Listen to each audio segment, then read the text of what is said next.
பெருமான் வீச்சிருந்தார்னா ஒரு அழகு. தேர்ல வீதியிலே உருண்டு வரும் கோலம் அது ஒரு தனி அழகு. ஒவ்வொரு வீதியிலும் வரும் கோலம் தனித்தனியே அழகு. அஜபா தாண்டவம் அதுக்கு ரெண்டு கண் நிச்சயமா பத்தாது.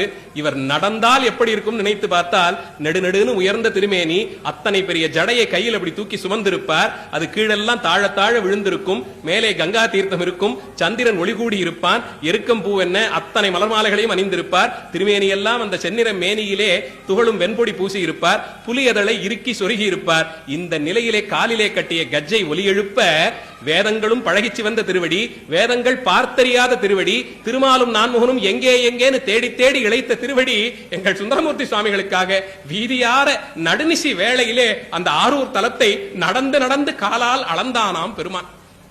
புறப்பட்டு வந்தார். அப்போதான் கங்காதேவி தலையிலிருந்து அந்த தண்ணீரை தெளித்தாள். எல்லா திசையிலும் தண்ணீர் தெளித்து இடத்தை எல்லாம் சுத்தி செய்து கொடுத்தார். சுவாமி போய் அம்மையார் வீட்டு வாசல்ல நின்று அந்த